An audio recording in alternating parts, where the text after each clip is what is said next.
এই রকম ইলিশ দেখে কি আর নিজেকে আটকানো যায়? তাই আজ এই ইলিশ দিয়েই বানাবো ইলিশ বিরিয়ানি। ভালো ইলিশ খেতে গেলে পরিশ্রম তো একটু করতে হবে, না হলে কি করে হবে? দাদা, এই ইলিশ মাছটা ভালো করে পিস করে দিন তো, যেন উল্টো পাল্টা না হয়।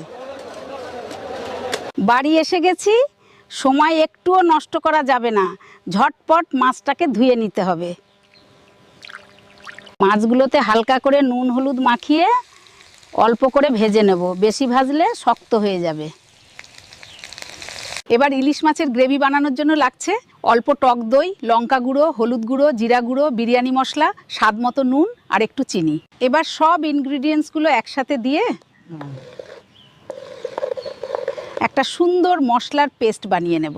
এবার কড়াইয়ে অল্প তেল দিয়ে এলাচ, লবঙ্গ আর দারচিনির সাথে পেঁয়াজ